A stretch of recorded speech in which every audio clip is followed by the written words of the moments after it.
podcast kali ini spesial edisi Ramadan. Dan juga podcast ini masih membahas seputar teknologi, informasi, dan komunikasi. Bedanya kali ini aku akan menggabungkan unsur pariwisata pada podcast kali ini. Dan tema untuk podcast hari ini adalah perubahan perilaku wisatawan di era digital ini. Dan juga aku gak akan sendirian di podcast kali ini, tapi aku akan mengajak teman aku. Di episode sebelumnya, langsung saja kita sambut Abel. Hai Abel. Hai. Mana nih puasanya? Lancar, alhamdulillah.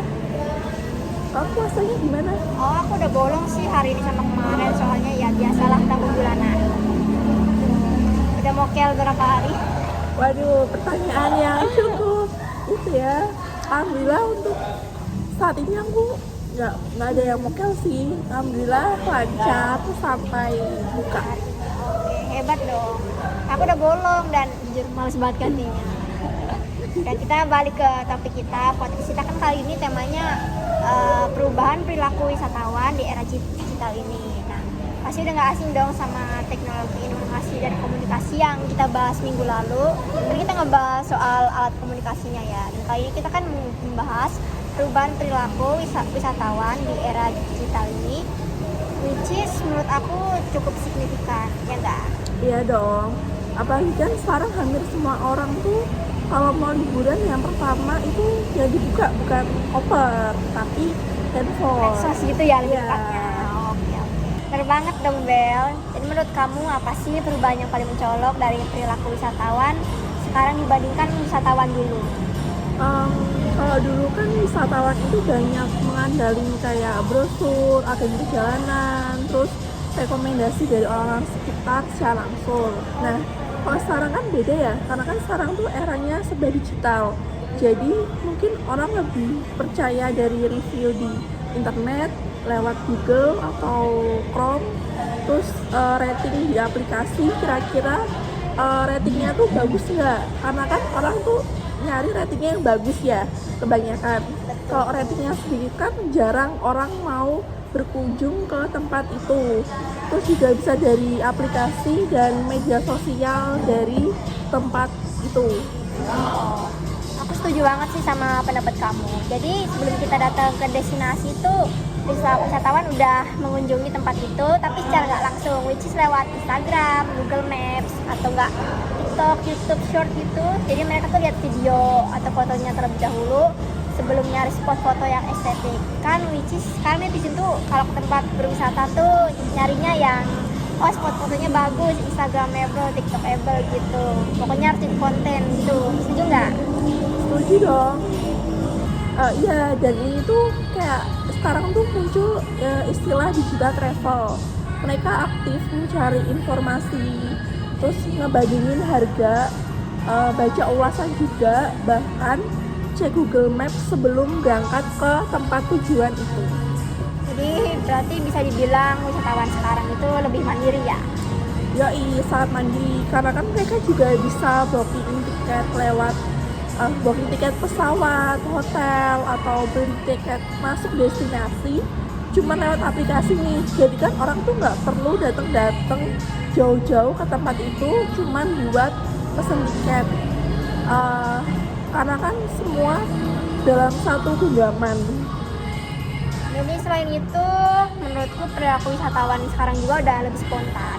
Karena ada mungkin promo di TikTok, kan sering banget tuh promo di TikTok kayak ayo datang ke Gembira Loka dengan tiket TikTok lebih jauh, lebih murah 50.000 begitu kan. Bener banget, flash sale atau diskon online bikin keputusan perjalanan jadi lebih cepat. Karena kan kalau harganya mahal juga, kadang wisatawan itu kayak mikir 2 kali kan, wah aku ambil nggak ya. Beda kalau harganya murah, pasti para wisatawan kayak langsung yaudah deh aku langsung ambil aja nih tiketnya. Terus juga beda banget sama dulu yang harus rencanain jauh-jauh hari lewat agen perjalanan. Iya sih, itu ngingetin aku sama pengalaman pribadi juga sih. Itu kalau aku mau jalan-jalan ya gitu lewat agen perjalanan, tour and travel lah kita nyebutnya sekarang.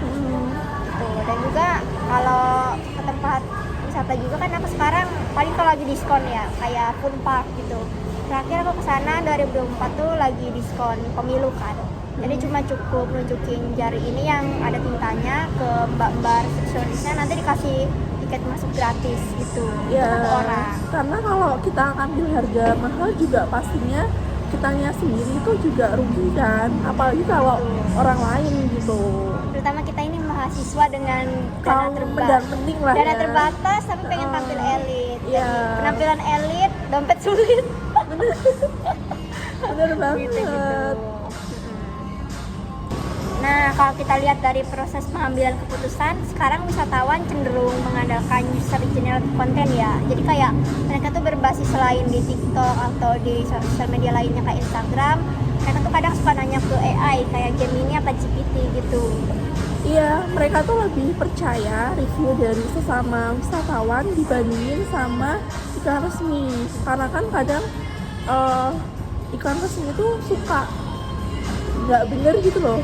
Ya, kayak ratingnya tuh di iklan Iya. bintang 5 full. Tapi pas kita datang ke lokasi, Nggak waduh, sesuai sama tempatnya nggak banget. ekspektasi. Terus juga rating bintang 5 itu juga bisa jadi penentu utama bagi destinasi itu sih.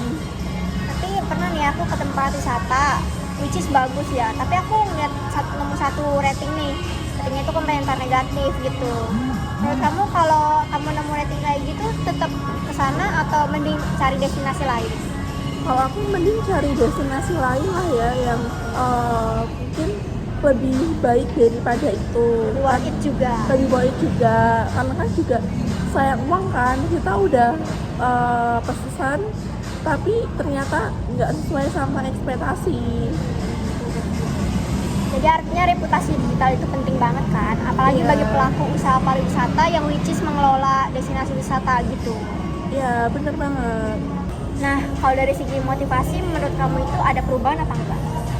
Kalau dari aku sih ada ya tentunya. Sekarang kan banyak wisatawan yang liburan itu bukan cuma buat refreshing atau nenangin diri, tetapi juga untuk konten. Jadi mereka bisa bikin konten nggak cuma satu atau dua, mungkin bisa lebih dari itu. Karena kan juga tempatnya yang mungkin estetik lah ya. Jadi wah pas nih kalau semisal aku mau bikin konten sih.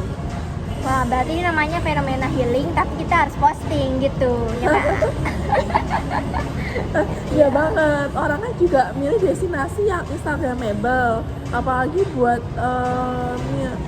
Gen Z sekarang ini kan. Yoi. Terus juga ada yang rela antri nih demi spot foto yang viral. Mungkin contohnya kayak di Gunung Kidul di piknik, ya walaupun udah gak baru banget tapi kan zamannya dia buat kan banyak orang yang FOMO buat datang ke sana kan. Ngomongin Gunung Kidul tuh aku pernah ya, dulu kan 2022 tuh kayak hype banget tuh CH Ocean View. Nah, aku kesana tuh foto-foto ya, tapi jujur menurut aku worth it sih, meskipun pricey ya untuk kita kaum mahasiswa ini. Ya, terus juga itu kan bisa jadi bagian dari identitas sosial. Orang tuh mau nunjukin gaya hidupnya lewat perjalanan yang mereka unggah di media sosial. Oh gitu, I see. Nah, kalau kita lihat dari sisi positifnya, apa aja sih dampaknya menurut kamu? Yang pertama itu akses informasi jadi lebih mudah dan cepat. Terus kedua, pelaku UMKM atau desa wisata bisa mempromosikan tanpa biaya hanya lewat media sosial. Kan ada tuh media sosial yang berbayar kan, kadang orang harus bayar dulu baru bisa diakses gitu. Jadi contohnya kayak banyak desa wisata yang viral karena TikTok, terus akhirnya kunjungan di desa itu meningkat. Kalau aku sih yang aku tangkap dari contoh ini, contohnya desa wisata Giriloyo ya, Batik Giriloyo, atau biasa disebut desa wisata Wukir Sari yang terkenal sama batiknya. Dan aku pernah ke situ 2 kali, satu waktu study tour, terus satunya lagi waktu penelitian di 2 tahun yang lalu.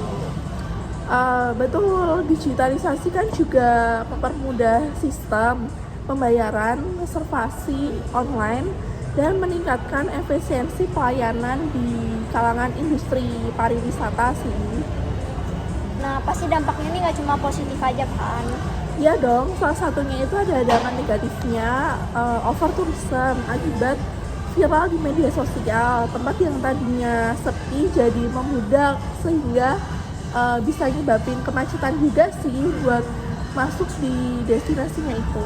Berarti itu kayak Bali lah, kita ambil contoh gampangnya gitu ya. Kan over tourism banget gitu. Nah, selain itu juga ekspektasi wisatawan itu kadang terlalu tinggi karena melihat foto yang udah diedit atau difoto dengan angle tertentu gitu.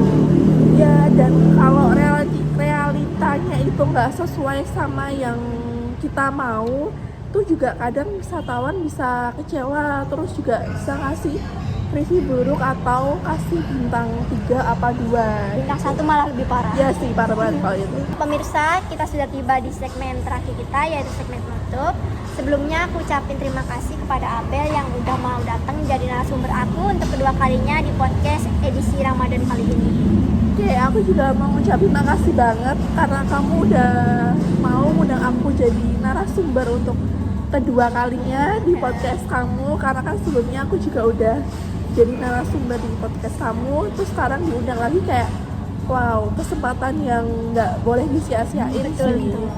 Ibaratnya tuh menurut aku kita simbiosis mutualisme, jadi sama-sama saling menguntungkan, ya enggak? Yoi. Dan ini juga sebenarnya kita lagi bukber sih, jadi sekalian aja deh gitu biar nggak membuang waktu, ya enggak? Yoi. Makasih pada kalian yang udah nonton video aku. Jadi mohon maaf kalau menemukan kesalahan kata atau kalimat, mohon dimaklumi karena kita masih pemula. Sampai jumpa di episode podcast kita berikutnya. See you.